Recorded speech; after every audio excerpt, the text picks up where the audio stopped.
I am the byproduct of a mother who it's so emotional for me, it's like tough to even talk about publicly. I'm literally writing a book called Perfectly Parented.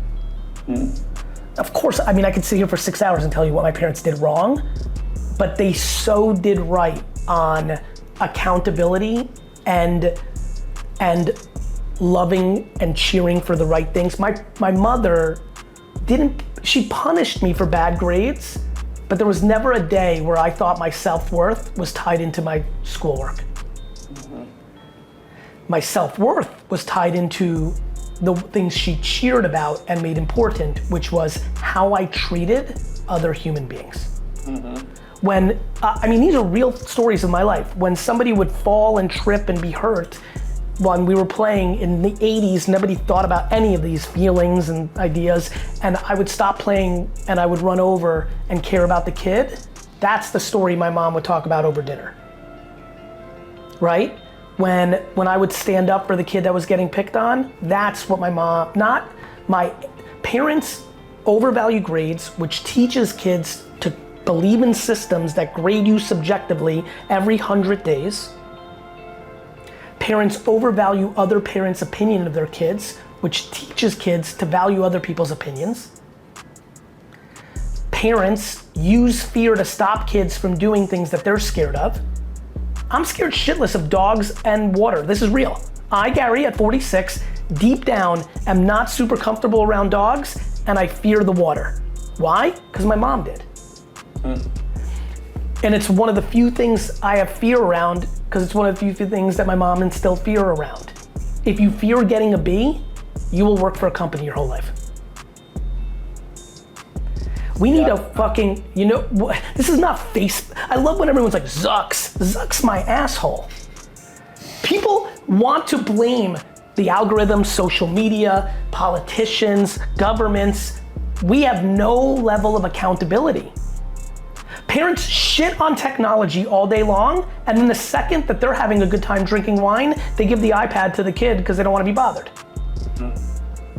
Parents' hypocrisy at scale, parents being way too involved in their kids, thus overprotecting them, thus telling children that they don't trust them to be able to handle their own shit, has led to the moment we are in.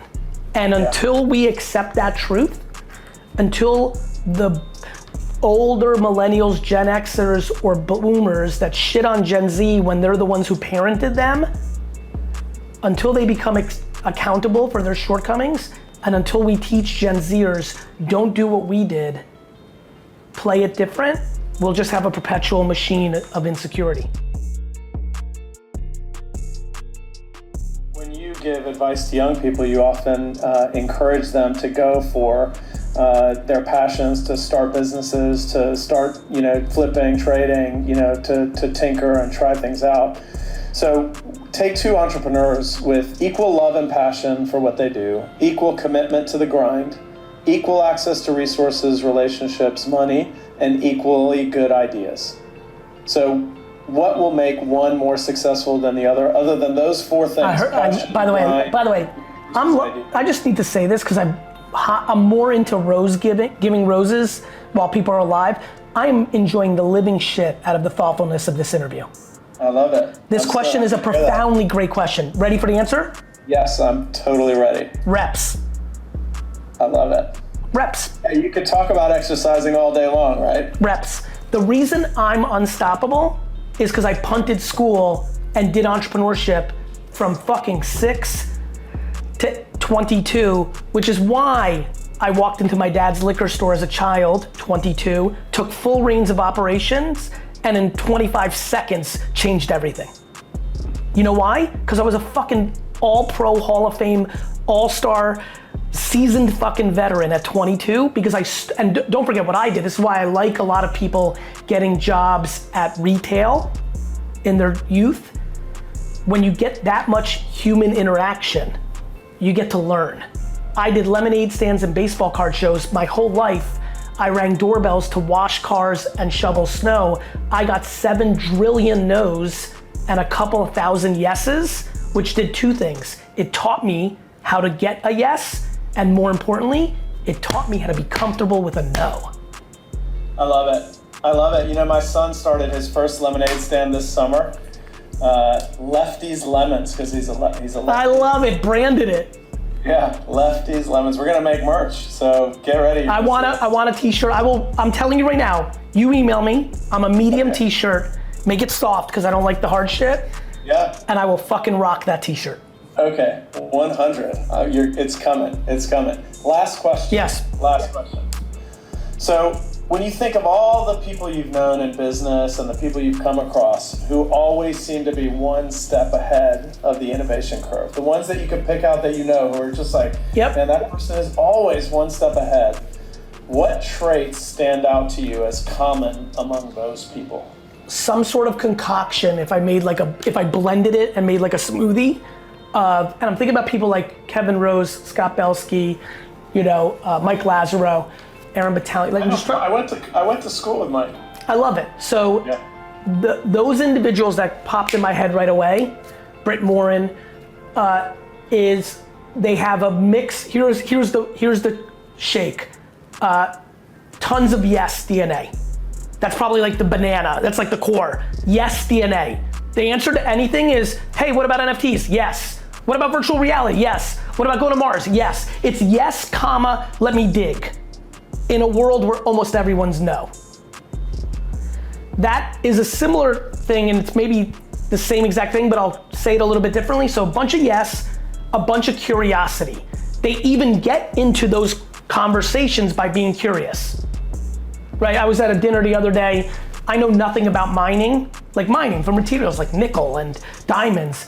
And I listened for 2 hours, I'm a talker, and listened for 2 hours, peppered this guy with a ton of questions. My basis of thinking about buying land around the world now for mining is now gone from 0 to it's in my purview, and maybe in 7 years I'll get deeper and maybe something will happen, right? VeeFriends is the byproduct of buying pop culture items at garage sales my whole life. That was the smoke, VeeFriends was the fire. So yes, curiosity. Being an athlete versus being a person in attendance watching an athlete. That would be the third characteristic. What does that mean? You're comfortable with people booing you on your home field constantly. I'm a Knicks and Jets fan. I go to a lot of games. Those players get booed at home a lot. The ability to have the skin to be booed, I am booed every single day on Twitter and Instagram and TikTok. That is being drowned out by a lot of cheering because I'm doing well and I'm a good guy. But there's still tons of booing, which cripples people. And it cripples them in making content, and it definitely cripples them in being an entrepreneur, because when your company fails, or when you're wrong about the next big thing, everybody makes fun of you. And if you can't deal with the no's and the boos, then you're finished. So it is a thick skin to being willing to be wrong. It's being a baseball player. You're willing to go 3 out of 10 because you know that gets you in the Hall of Fame. Most people want to just sit and watch you play baseball and judge you for being 3 of 10.